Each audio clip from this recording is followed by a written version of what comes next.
মুরগি আগে না ডিম আগে? ডিম যদি আগে হয়ে থাকে তো ডিমটারে পারলো কে? আর মুরগি যদি আগে হয়ে থাকে, কোথার থেকে মুরগি এসে উড়ে এসে জুড়ে বসলো? আইলো কই থেকে? আল্লাহ যদি একজন থেকেই থাকেন তাহলে তার স্রষ্টাকে? এই প্রশ্ন তুলেছেন বার্টন রাসেল। প্রশ্ন তুলেছে স্রষ্টার স্রষ্টা কে? আমি দেখলাম এক আর্মি অফিসার একটা বই লিখেছেন, আমার এত ভালো লাগলো। বইটার নাম হচ্ছে আল কোরআন দা চ্যালেঞ্জ, মহাকাশ পর্ব। দারুণ লিখেছেন তিনি, আপনারা যদি পান খুঁজে নিয়ে পড়বেন। সে বইয়ের শেষ ভাগে গিয়ে তিনি এটার জবাব দিয়েছেন, স্রষ্টার স্রষ্টাকে তাই তুমি তালাশ করো। কানা চায় মানে কুজো চায় শীতই শুইতে। একটা লবণ কণার দৃষ্টান্ত তিনি দিয়েছেন। একটা লবণ কণা, একটি লবণ কণার ভিতরে যতগুলি মলিকুল থাকে, একটা লবণ কণার ভিতরে যতগুলি ক্যালাস থাকে, একটা লবণ কণার ভিতরে যতগুলি উপকরণ আর উপাদান থাকে, অর্থাৎ একটা লবণ কণা যত উপকরণ যত উপাদান ধারণ করে, তার ধারণ ক্ষমতা যতখানি, এতখানি জিনিস ধারণ করতে 1000 বার্টন রাসেলের মগজের দরকার। একটা লবণ কণা, সেইটা চিন্তা করাই কঠিন। আর এত বড় মহাবিশ্ব যিনি সৃষ্টি করেছেন তার স্রষ্টাকে তালাশ করতে চাও, এটা কি স্বাভাবিক কথা? এটা পাগলের প্রশ্ন হতে পারে, এটা পাগলের প্রশ্ন হতে পারে। গ্যাগারিন টিটপ আর প্রথম মহাশূন্যচারী ছিল। গ্যাগারিন বেটা মহাশূন্য ঘুরি টুরি আসে কয় কি, কয় যে মুসলমানেরা যারে কয় আল্লাহ, হিন্দুরা যারে কয় ভগবান, খ্রিস্টানরা যারে কয় গড, মহাশূন্য এত ঘুরলাম, আল্লাহরেও দেখলাম না, ভগবানও দেখলাম। আজীব তামাশা। তুমি তো তোমার শরীরটাই দেখো না, তোমার শরীরটাই তো তুমি দেখতে পাও না। তোমার মাথার তালুটা কেমন তা কি দেখছো কখনো? আয়না নিচের দিকে দিয়ে ঠ্যাং উপরের দিকে দিয়ে তাকাইলে যদি দেখো মাথার তালু কেমন। নিজের ঘাট দেখো না, পিঠ দেখো না, নিজের হিপ দেখতে পারো না। আয়না টায়না সাইড পাঁচখান না নিয়ে দেখার উপায় নাই কোন জায়গায় কি আছে শরীরে। নিজের শরীরটাই দেখো না। কত বড় সাহস! এই শরীরের স্রষ্টাকে দেখতে চাও? লা তুদরিকুহুল আবসার। কোন দৃষ্টি শক্তি তাকে মুহাইয়া করতে পারবে না। তার দৃষ্টি সকলকে আয়ত্ত করবে, কিন্তু পৃথিবীর কোন দৃষ্টি শক্তি তাকে আয়ত্তের ভিতরে নিতে পারবে না। মুসা আলাইহিস সালামের মতো পয়গম্বর, তিনি বলেছিলেন রব্বি আরিনি, রব্বি আরিনি, আল্লাহ আমি তোমারে দেখতে চাই। আল্লাহ পাক বলেছেন লান তারানি, কখনোই দেখতে পারবে না। সুবহানাল্লাহ ওয়া বিহামদিহি। সুতরাং এই পৃথিবীর সবকিছু ইঙ্গিত করে যে একজন আছেন। এই ফুলের সৌন্দর্য যিনি দিলেন, ফুল দেখা যায়, সৌন্দর্য দেখা যায়, কিন্তু গন্ধ দেখা যায় না। এই পানির মিষ্টতা, মিষ্টি পানি, ফুলের গন্ধ, জোনাকি পোকার আলো, এই যে সুন্দর সুন্দর জিনিস দিয়ে আল্লাহ পাক এই বিশ্বকে সজ্জিত করেছেন, এ সব কিছুই ইঙ্গিত করে নিঃসন্দেহে একজন আছেন। আর যিনি আছেন তার নাম হচ্ছে কি? আল্লাহ। জোরে বলেন তিনি কে? আল্লাহ। এখন এই স্রষ্টাকে চিনতে মানুষের বড্ড হয়রানি স্রষ্টাকে চেনার জন্য। এই স্রষ্টাকে খোঁজার জন্য, চেনার জন্য মানুষ শক্তি পূজা আরম্ভ করলো। ওই যে আমি আগে বলেছি, মানুষের মধ্যে একটা স্বাভাবিক প্রেরণা এই কারো না কারোর সামনে মাথা নত করে দেবে। সেজন্য মানুষ, কেউ তো আগুনকে পূজা করলো, আগুনের ভিতরে শক্তি আছে বলে আগুনের সামনে মাথা নত করে দিল, পাহাড়ের সামনে মাথা নত করে দিল, মূর্তি বানাইয়া মূর্তির সামনে মাথা নত করলো, কাঠের মূর্তি, মাটির মূর্তি বানাইয়া তার সামনে মাথা নত করে দিল। এগুলির সামনে যদি তুমি মাথা নত করলে, এগুলি কি মাছির মতো একটা ছোট্ট প্রাণীও বানাতে পারবে? এই চ্যালেঞ্জ কার? আল্লাহ পাকের। কোরআন শরীফে আল্লাহ পাক বলেছেন, নবী ওদের বলেন, ওরা কি মাছির মতো ছোট্ট একটা প্রাণী বানাতে পারবে? পারবে না। এমনকি ওদের সামনে যে খাদ্যগুলি রাখা হয়, মূর্তি বানায় সামনে যে খাদ্য রাখা হয়, এই খাদ্যের উপরে যদি মাছি পড়ে, খাবারগুলি উড়াই নিয়ে যায়, অথবা ওদের নাকের উপর এসে যদি মাছি এসে পড়ে, এই মাছিটাকে এতগুলো হাত সাথে একটা টোকা দিয়ে একটা মাছিকে উড়াই দিতে পারবে না। পারবে না। সুতরাং বুঝতে হবে, একথা বুঝতে হবে, স্রষ্টাকে তালাশ করতে গিয়ে মানুষেরা আগুনের পূজা করলো, পাথরের পূজা করলো, গাছের পূজা করলো, মাছের পূজা করলো, সাপের পূজা করলো, বাঘের পূজা করলো, শেষ পর্যন্ত সেক্সুয়াল অর্গান, এটার বাংলা করলাম না, এটারও পূজা করলো। এটাকে একটা শক্তির প্রতীক মনে করে এটার সামনেও মাথা নত করলো। বন্ধুগণ, মাটির পূজা করলো, জমিনকে নিজের মা মনে করে এটার পূজা করলো। অথচ আল্লাহ পাক পরিষ্কার করে বলে দিয়েছেন, লা ইলাহা ইল্লা আনা ফা'বুদুন, আমি ছাড়া কোনো ইলাহ নাই, আল্লাহ ছাড়া কোনো ইলাহ নাই। কোরআনে কারীম বলছে, ইন্নাল্লাযীনা তাদউনা মিন দুনিল্লাহি ইবাদুন আমসালুকুম। আল্লাহ পাক বলেন, আমাকে বাদ দিয়ে তোমরা যার সামনে মাথা নত করো, যার সামনে পূজা করো, অর্চনা করো, বন্দিগি করো, ওটা তোমার মতো আমার আরেকটি গোলাম। তুমি যেমন আমার গোলাম, ওটাও আমারই গোলাম। একটু জোরে সরে জিকির করেন, লা ইলাহা ইল্লাল্লাহ, লা ইলাহা ইল্লাল্লাহ, লা ইলাহা ইল্লাল্লাহ,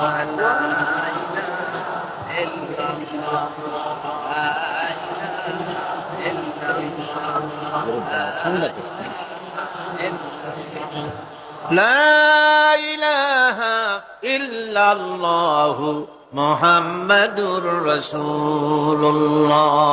সুতরাং বোঝা যাচ্ছে আল্লাহ হচ্ছেন এক এবং একক। এই আল্লাহ সুবহানাহু ওয়া তাআলা তিনি বলছেন, আমাকে বাদ দিয়ে যার সামনে মাথা নত করো, ওরা আমার গোলাম। সূর্য কার গোলাম? চন্দ্র কার গোলাম? সাপ বলেন, বাঘ বলেন, আগুন বলেন, সব কার গোলাম? এগুলি সব কার কথা শোনে? আগুন যতই পূজা করেন, আগুনের মধ্যে আপনি পড়লে আগুন কি ছাড়বে? ছাড়বে না। তবে হ্যাঁ, আগুনের মালিক যদি বলে তাহলে ছাড়িয়ে দিবে, ঠিক কিনা? ইব্রাহিম আলাইহিস সালামকে আগুনের ভিতরে যখন ফেলে দেওয়া হচ্ছে, ফেরেশতা বলতেছিল, আমার কাছে সাহায্য চাও, আগুন থেকে বাঁচায় দেই। হযরত ইব্রাহিম বলেছিলেন, আমার তো পরীক্ষা হতেছে, ইমতিহান হতেছে, আমাকে ডিস্টার্ব করো না, আমি তোমার কাছে কেন সাহায্য চাইবো? আমি আগুনে পুড়লে পরে আমার মাবুদ, আমার খোদা, আমার আল্লাহ তিনি যদি খুশি হন, তাহলে আমার এমন আল্লাহকে খুশি করার জন্য 1000 বার পড়তে রাজি আছি। তোমার কাছে কেন সাহায্য চাইবো?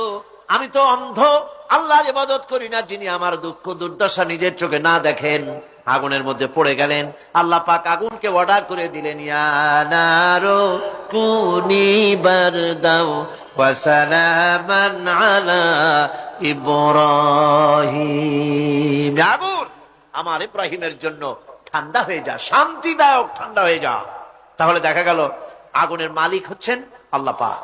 আল্লাহ পাক আজও যদি কোনো পূজা করা রাখবেন আগুনের, আগুনের পূজা করা তো হারাম। আগুন হচ্ছে আল্লাহর গোলাম, আল্লাহর সৃষ্টি, এটা হচ্ছে মাখলুক, আল্লাহ হচ্ছেন খালিক।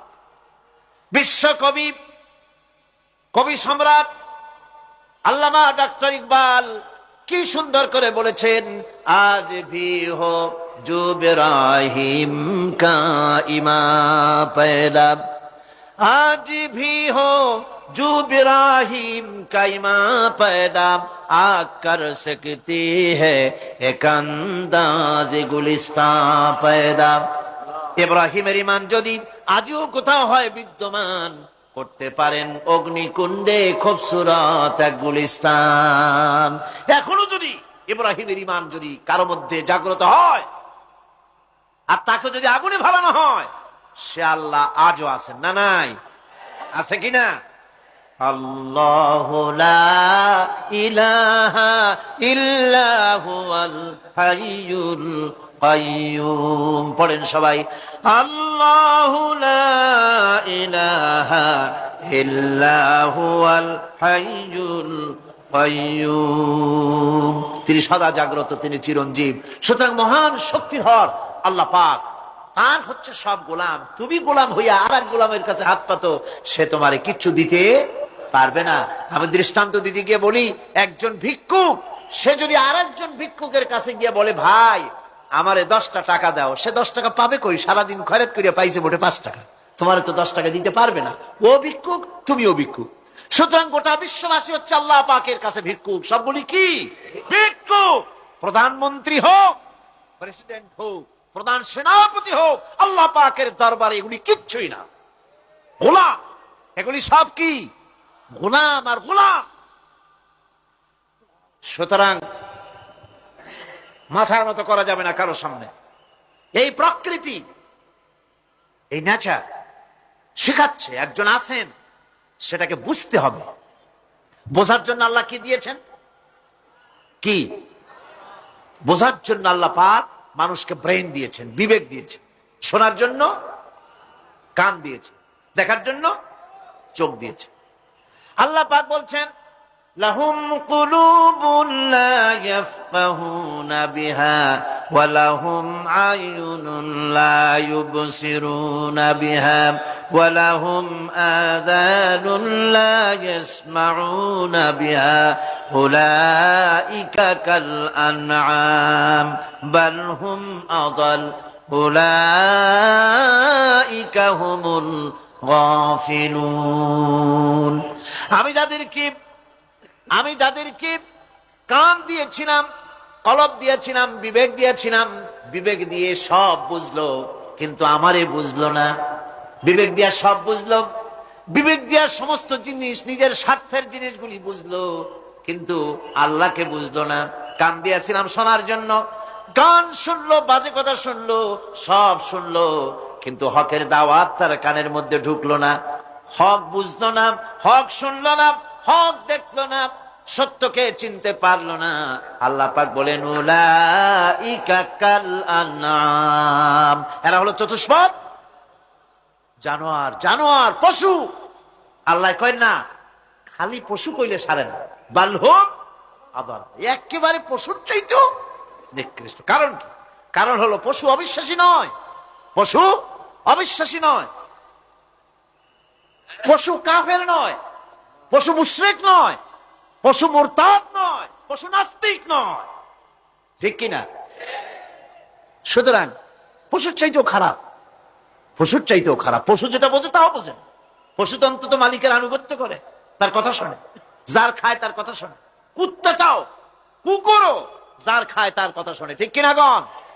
অথচ যে আল্লাহ রাব্বুল আলামিন খেতে দিলেন, পড়তে দিলেন, সব কিছু দিলেন, তার ইবাদতটা বুঝতে চেষ্টা করলো না, তার ইবাদত বুঝতে চেষ্টা করলো না, তার গোলামি করতে জানলো না।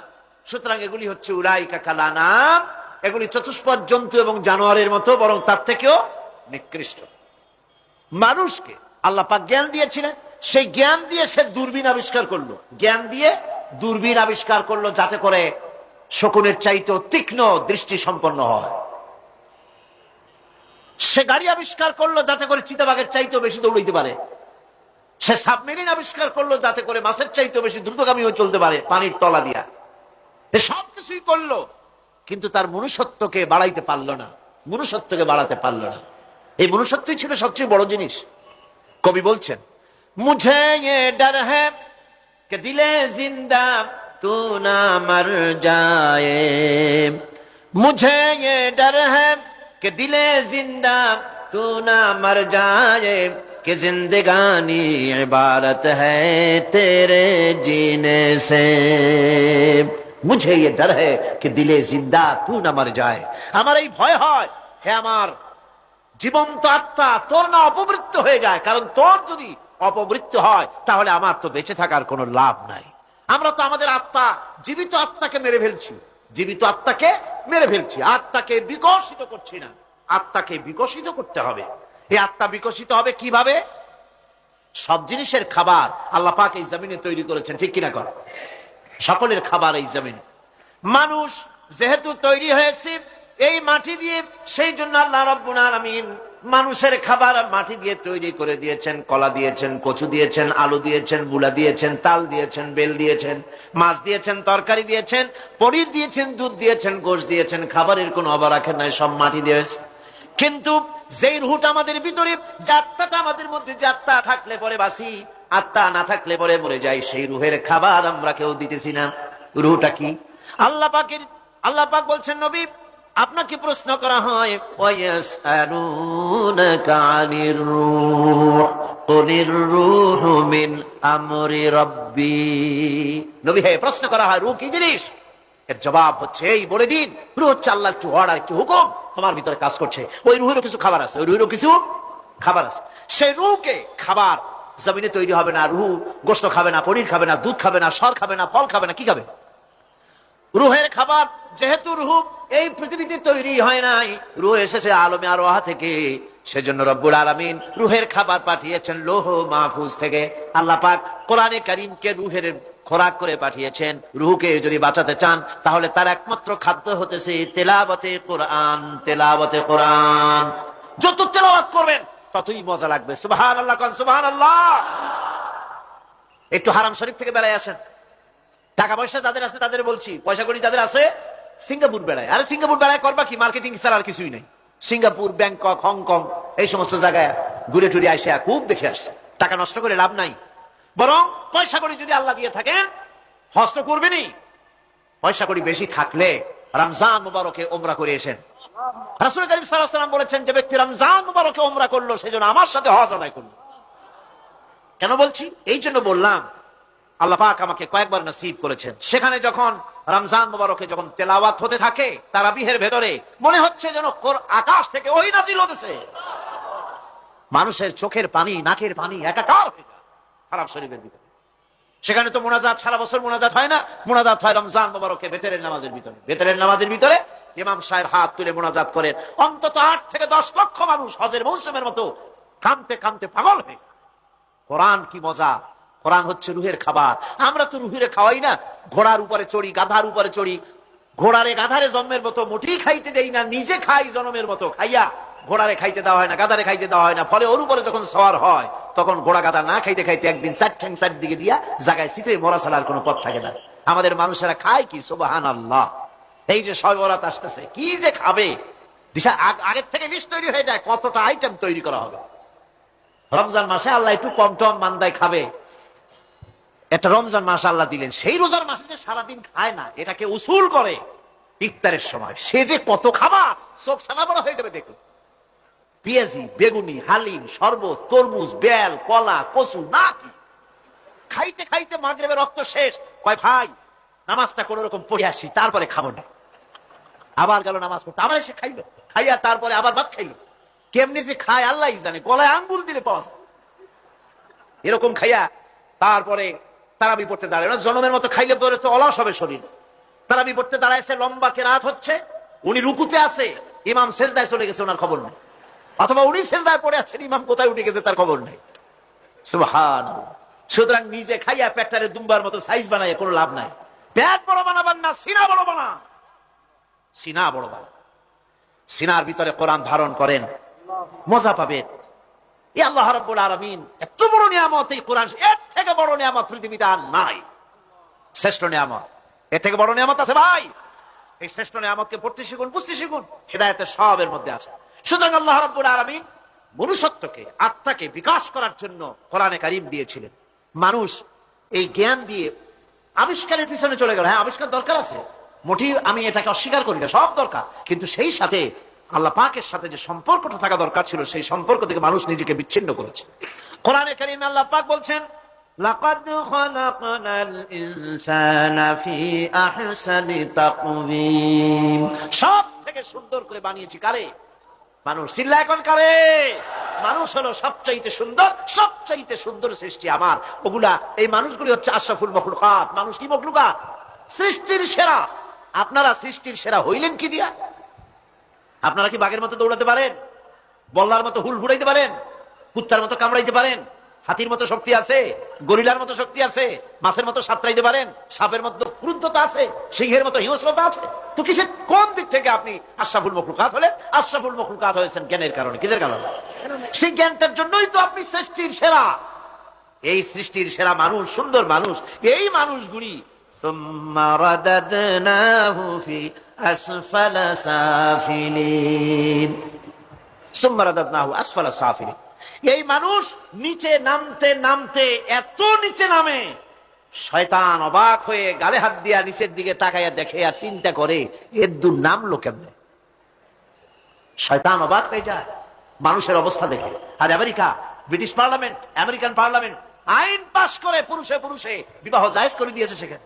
নাউযুবিল্লাহি মিন যালিক। শয়তানের চাইতে অনেক কিছু, শয়তান ওই সব কাম জানেও না, বোঝেও না। শয়তান তো ভালো কুত্তাও জানে না, ঠিক কিনা কন? কুকুরেও সমকামিতা করে না, শুয়ারেও করে না, গাধায়ও করে না। মানুষ কোথায় নামছে?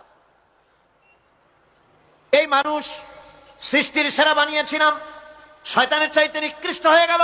আল্লাহ পাক বলেন, ইল্লাল্লাযীনা আমানু ওয়া আমিলুস সালিহাতি ফালাহুম আজরুন গায়রু মামনুন।